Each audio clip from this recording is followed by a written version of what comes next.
ჩვენ კი საქართველოს ისტორიულ გამარჯვებაზე საუბარს ვიწყებთ ჩვენ სტუმართან. სტუდიაში შემოგვერთა ლელა რაზიკაშვილი, ვაჟებ-შაველის ფონდის ხელმძღვანელი.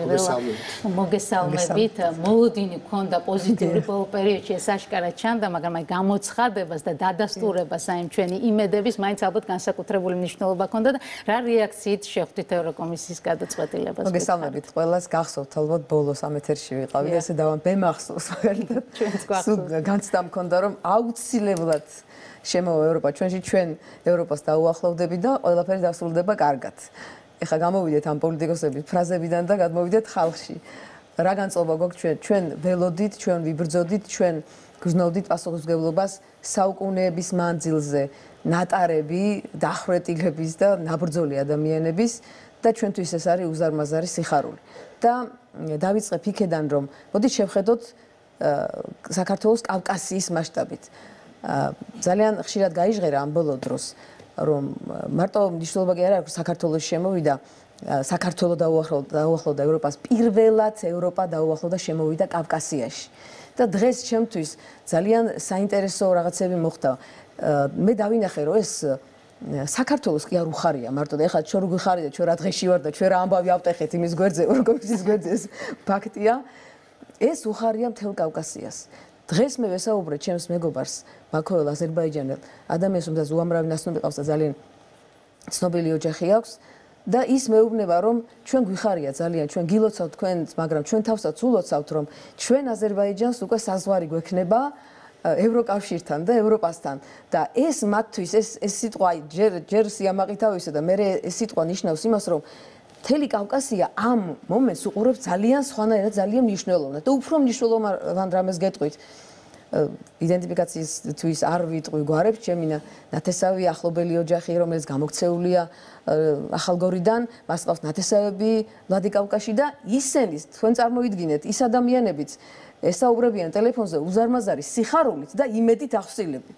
აი თუ ამ კონტექსტში შევხედავთ ჩვენ, დავინახავთ რომ არა მხოლოდ იმის იმედი და იმის პერსპექტივა გაგვეხსნა ჩვენ რომ ევროპას დაუკავშირდეთ, დაუახლოვდეთ, ნელ-ნელა თავისთავად იხსნება ჩვენთვის ძალიან მნიშვნელოვანი საკითხები ხალხის დონეზე ჯერჯერობით. ეს ის თქვი ახლა მე რაც კავკასიაში მცხოვრებ ხალხებს თვითონ აწუხებთ და ბოლო-ბოლო ეს ხალხები ხო ქმნის თავიანთი ქვეყნების ხელისუფლებას, ადრე თუ გვიან თუ რაღაც ნეხებია ჩრდილოეთით ვიცით რომ სხვა ტიპის ძალაუფლება იმ ადამიანებს გულში ხო აქვთ იმედი რომ უკვე ჩვენთან დაახლოება მათთვის პრესტიჟია და მათ ეს ჩვენი წარმატება უხარიათ ხალხო კავკასიამ სხვაგვარად მოიხედა ჩვენსკენ და ეს არის ერთ-ერთი ყველაზე დიდი, ყველაზე მნიშვნელოვანი რაც მე ჩვენ სამეზობლოს ხალხებიდან დღეს მოვისმინე და ძალიან იმედით ვარ ახსილი. რა თქმა უნდა, ძალიან მნიშვნელოვანი ფაქტი მოხდა 15 დეკემბერს უკვე ველოდებით უფრო მეტ დადასტურებას 27 ევროპელი ლიდერისგან, მაგრამ აქ ამ სიხარულში აღნიშნა რომ ყველა ერთნაირად არ არის და ცალკეული პოლიტიკური ძალები მაგალითად ხელისუფლებას აბრალებენ რომ მოწყენილები და დაღვრემილები არიან ამ ფაქტით, რაც შეეხება თავად ცდილობენ რომ რაღაცნაირად მიიწერონ საკუთარ თავზე ეს პროცესი. აი რამდენად სწორია ასეთ დროს, როდესაც კონკრეტული პოლიტიკური ძალები ცდილობენ რომ ქვეყნის ეს წარმატება და პირველ რიგში რა თქმა უნდა ხალხის ეს წარმატება რაღაცნაირად საკუთარ თავზე გაიფორმონ. ჩვენ ბევრჯერ ვისაუბრეთ ამ თემაზე ამ სტუდიაშიც და ესეც ყველასთვის ცხადია. ეს რაც მოხდა, ჯერტი ხელისუფლების და ხალხის გაყოფის თემა, ეხლა დღეს ანონსები გადიოდა და რომ მოვდიოდი, ადამიანები მირეკავდნენ, მოდი ეს თქვი და მე საერთოდ მიხარია ხოლმე რომ რაცაც მე აქ ვამბობ, ის უნდა იყოს ემთხვეოდეს იმ ადამიანების პოზიციას და ვიმეორებ და გადმოგცემდეთ ხოლმე რომ დამაბარეს. აი მაგალითად ჩემმა პენსიონერმა დეიდამ დამაბარა ასეთი რამ რომ გადაეცით მაგათ, ანუ თქვენს მაყურებელს და ყველას, ვისაც ეს საინტერესოს, რომ ეს ხელისუფლება ავირჩიეთ ჩვენ. ხელისუფლება არის ხალხის ნაწილი. ჩვენ ეს ხელისუფლება ავირჩიეთ არაერთხელ, სხვათა შორის და ყველა არჩევნებზე პრიორიტეტი იყო ევროპასთან დაახლოება და საარჩევნო დაპირებების ეს ეკონომიკური და სოციალური სეგმენტიც კი ევროსტანდარტებთან დაახლოება იყო და გამომდინარე პოლიტიკური ნაწილიდან. ასე რომ ამის გაყოფა ახლა ეს თავის დამშვიდებას ან სასურველის დაუშვათ რეალობად გაცხადების თემა ეს რაც არ უნდა ასე ვთქვათ მოინდომონ ადამიანებმა ამის გაყოფა არ გამოვა. ჩვენ დავბრუნდები წარსულში ახლა ბევრს ლაპარაკობთ ხოლმე ამაზე, მაგრამ ასე იყო 2012 წელს ხმა მივეცით ყველამ საქართველოს მოსახლეობამ ამ ხელისუფლების ამრჩევლმა მოსახლეობამ ხმა მივეცით ევროპულ გზას. იყო რეფორმები, რა თქმა უნდა, ხა საუბრობენ რომ აი რეფორმები ჩაატარეს, იმას არავინ არ უფასებს, გასაგებია იყო რეფორმები, მაგრამ რეფორმას აზრი მაშინ აქვს. თუ ის ემსახურება ხალხს და არ ემსახურება ვერტიკალს. ჩვენ ვნახეთ რეფორმები პოლიციაში, რეფორმები ციხეში, რეფორმები საჯარო რეესტრში, მაგრამ ყველა ეს რეფორმა შემდეგ იმის გამო რომ ხალხს არ ემსახურებოდა ვერტიკალს, ამა თუ ყველა ინსტიტუციაში იქცა მინუს ნეგატიურ სიმბოლოდ. მაგალითად პოლიცია გახსოვთ თქვენ მიქცა სიმბოლოდ ქუჩაში ხოცვის და პოლიციის განყოფილებებში ხოცვის ციხე რომელიც აშენდა რა თქმა უნდა რეფორმიდა და აშენდა იქცა შემდეგ ინკვიზიციის თანამედროვე სიმბოლოდ და სამოქალაქო რეესტრიც იქცა წართმევის სიმბოლოს მე შორს არ წავალ ჩემ ოჯახის წევრს დაემართა ასეთ ახლა შევედით ამ მართლაც საინტერესო ძალიან კარგი იყო ეს რეფორმა სამოქალაქო რეესტრი ძალიან მნიშვნელოვანი ორგანო გაკეთდა მაგრამ ერთგვარი დღეს ადამიანი შედის და ხედავს რომ მისი ქონება აღარ არის მისი გადაფორმებულია სხვაზე აი აორთქლდა ანუ რეფორმა უნდა იყოს ხალხისთვის და არა ვერტიკალის ნებასურვილისთვის ჩვენ 2012 წელს ხმა მივეცეთ რომ გამოსულიყავით აქედან შუა საუკუნეებრივი მართვის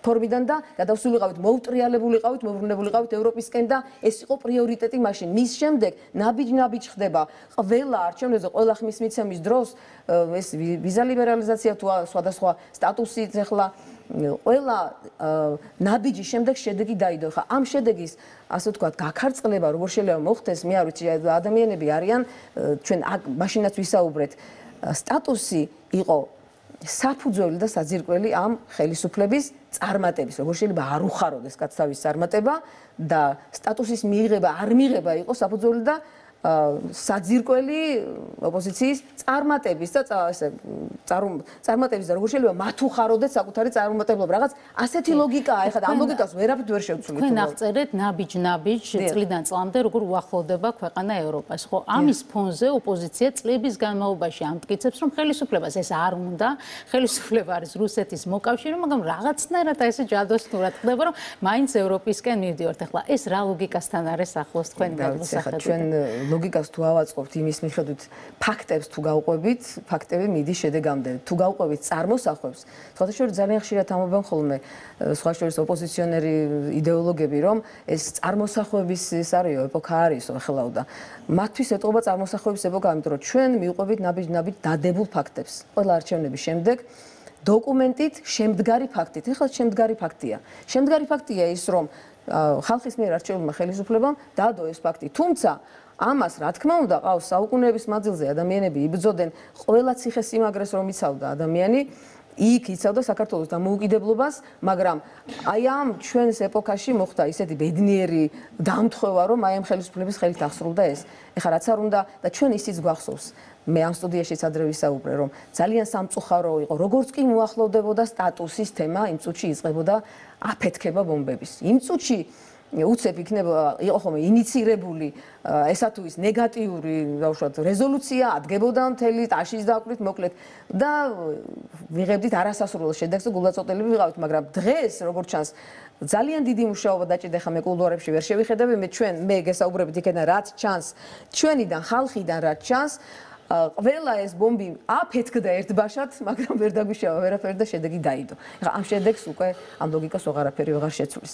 და თუ ცოტა დრო დაგვრჩა, მე მინდა ერთი რამ გითხრათ, რომ დადგა ის დრო, ეს არის ყველასათვის ანუკვარი დრო და ჩვენ გვინდა მადლობა გადაუხადოთ იმ ადამიანებს, ვინც საუკუნეების მანძილზე ამისთვის იბრძოდნენ. ძალიან ბევრ დახვრეტილს, ძალიან ბევრ თავგანწირულს, დახვრეტილ ლევან რაზიკაშვილს, გაქცეულ ქაქუცა ჩოლოყაშვილს და ერთი რამ მინდა მოვიგონო. აი ის რომ ეს ხალხმა ისტორია მოიტანა ეს დღევანდელი დღე იყო ესეთი მებრძოლი ქაქუცას მებრძოლი თომა ბალიაური უსახელო გმირი კი იცნობენ მაგრამ ის დამაცნობილი არ არის და მოსახლეობას გავაცნო ეს ადამიანი არ გაჰყვა ქაქუცას გადასახლებაში ეს ადამიანი დარჩა არხოტის მთებში შეერია და 10 წელიწადი ელოდებოდა დამოუკიდებლობის ბრძოლის შემოbrunებას მარტოკა ტყეში თოფით ხელში და მე 7 წელს როცა მიხვდა უკვე რომ მისი თაობა შეიძლება ვეღარ მოსწრებოდა დაწერა წერილი და დატოვა კედელში ჩააშენა და 90-იანი წლების შემდეგ გაიხსნა ეს წერილი და თავის პატარა ბიოგრაფიის ბოლოს წერია ასე და თუ მე ვერ მოვესწარი საქართველოს თავისუფლებას მე თუ მოკვდი იცოდეთ ამის ნახულმა იცოდეს რომ იყო ერთი თავისუფლებისთვის მებრძოლი თავგანწირული კაცი და მე რომელსაც არასდროს არ უღალატია ქაქუცა ჩოლოყაშვილის როგორც მისი მეთაურისთვის არ დაუყრია იარაღი და არც დაუყრი ბოლომდე იძლიერე ქართველო ერო, მომავალი შენია. სამუდამოდ იყოს ხსენება ქართველ მებრძოლთა.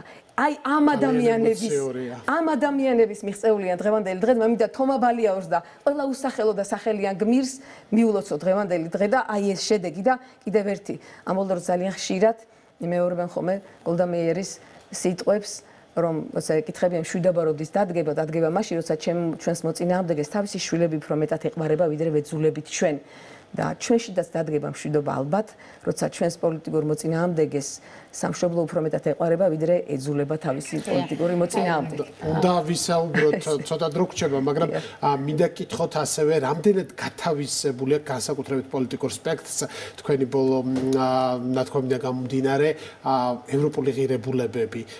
ჩვენ ყოველთვის რეკომენდაციებში ხვდებით ერთ-ერთ მთავარ პუნქტს, რომელიც არის დეპოლარიზაცია და ამის წყარო როგორც წესი ხშირად არის ხოლმე რადიკალური პარტიები. გათავისებული გვაქვს რომ რა არის ევროპა და რა ღირებულებებზე დგას. სხვათა შორის ეგ არის ყველაზე მთავარი ამ დეპოლარიზაციის ძირითადი საძირკველი და საფუძველიც ეს არის. ევროპა არ არის დაუშვათ რაიმე სივრცე ან მხოლოდ ძალაუფლება, ან მხოლოდ პოლიტიკური წარმატება. ევროპა არის ღირებულებების ერთობლიობა. თუ ჩვენ ამ ღირებულებათა მთელ სისტემას ერთი მაინც ამოვაკელით, ის ფეთქდება და აღარაფერი არ არის. თუ ჩვენ კაცმოყვარეობა, დანდობა, ადამიანის უფლება, ადამიანის ჩაქოლვა, ბულინგი, შენასწეთი ხა ეს თუ შეურიეთ ამას, მაშინ სადღა მივდივართ ჩვენ რა სივრცეზე ვლაპარაკობთ. ჩვენ მივიწევთ იქითკენ, რომ პრიორიტეტი იყოს სახელმწიფოს ინტერესი. ჩვენთვის ღირებულება მთავარი არის სიცოცხლე, სამშობლო, ღმერთი. თუ ჩვენ ეს ღირებულება პრიორიტეტები არ გამოვყავით, მაშინ და პრიორიტეტი შიგნი გულში იქნა ჩვენი პირადი წარმატება და ჩვენი დაუშვათ კორპორატიული წარმატება ამ პარტიის, ისევ ვიმეორებ იმას, მაშინ ეს ღირებულებათა სისტემიდან ვარდება. ეს ღირებულება შეიძლება ჩვენ ხშირად კიდე ერთი თემა, ჩვენ ხშირად ვსაყუდურობთ ხოლმე და გვსაყუდურობენ რატომ დაუშვათ ხელისუფლება ლანძღავს ან ჩვენი კონკრეტული პოლიტიკოსები ან ჩვენი საზოგადოების წარმომადგენლები სხვადასხვა ევროპელ პოლიტიკოსს, ხო? რატომაც არა, რატომ ვინ დაგვიშალა ჩვენ ეს თავისუფლების სივრცე არის ის, რომ ვინც არ მოგვეწონება, ის რა თქმა უნდა გავაკრიტიკოთ. და ერთიც კიდევ რაც მესმის ამ ბოლო დროს ხალხში, ეს არის ძალიან მნიშვნელოვანი კიდევ ერთი. ჩვენ კი არ გამოვითხოვეთ და მაპატიეთ ამ სიტყვაზე გამოვიმათხოვრეთ ჩვენთვის სტატუსი, ჩვენ გამოვიბრძოლეთ ეს სტატუსი. არა მხოლოდ ვიმუშავეთ, გამოვიბრძოლეთ. ხალხი ასე უყურებს და ძალიან ბევრი ამის ამაყია, რომ ჩვენ ჩვენი პრინციპებით გავიტანეთ ეს სტატუსი და ამიტომ ვართ ღირებული მოთამაშეები აი ამ სოფლიო პოლიტიკურ ოჯახში.